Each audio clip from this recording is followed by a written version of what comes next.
I just want to make a few announcements because it looks like a lot of people are already deserting us.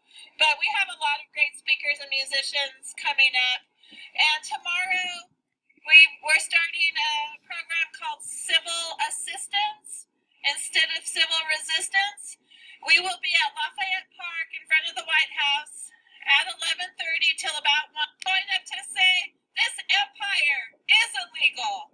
So join us if you're still in town at Lafayette Park 11:30 and for an impromptu protest in front of the White House. So here comes my colleague Emma to introduce our next speaker. And after our next speaker, we have Ariel, Zevon, and Flamboyant Flannels will be entertaining us.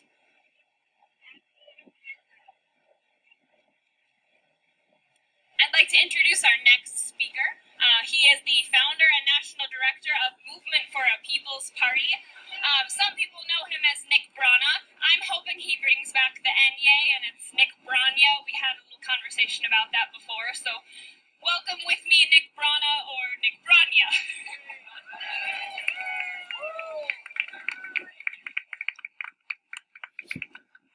Hey, everyone. How is everyone?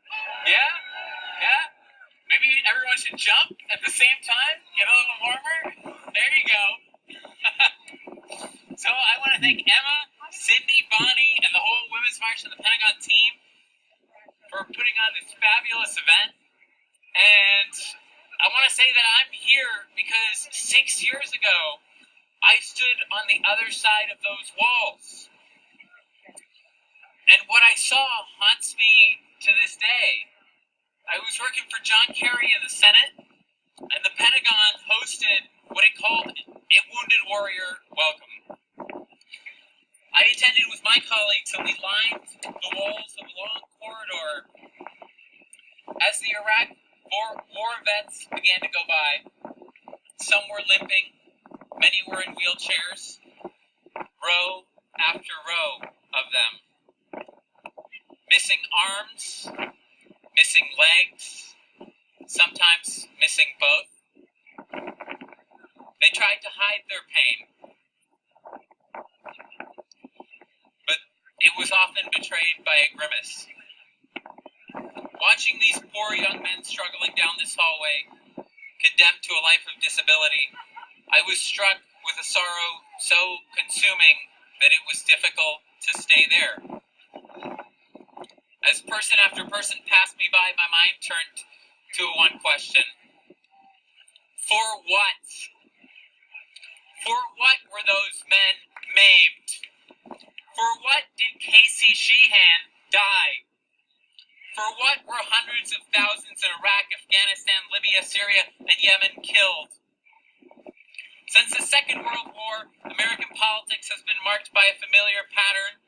Both major parties moving further to the right in unison. This shift accelerated dramatically in the 1970s when wages broke from productivity and profits began accumulating at the top. Over the past 40 years, an immense transfer of wealth has created a second Gilded Age of political corruption, trusts, and a new economic royalty. Struggling with tightening budgets and exasperated working class has turned to the Democrats for decades to level the playing field. Each time, the party has reversed its mandate and carried the nation further into the pockets of Wall Street and the military-industrial complex. The Democratic Party has long since traded its New Deal alliance with labor for a partnership with big business. After reaching for change within the party throughout so many elections and receiving nothing but broken promises, a desperate electorate casts itself into the arms of a racist and sexist authoritarian. The resounding rejection of a political establishment in 2016 proved that an establishment party cannot lead a political revolution. We cannot defeat authoritarian populism from the platform that gave rise to it. America is a one-party state with two right wings. They only give them different names to create the illusion of choice. Working people need a party that will end the wars, slash the defense budget, and redeploy our resources to defend Americans against the most lethal enemies to ever invade our shores: poverty, hunger, ill health. The only thing that is going to stop our nation's march to fascism is the creation of a genuinely populist, anti-establishment progressive alternative. A major new progressive party. A large majority and record number of Americans are now calling for it, and we must answer that call. Thank you.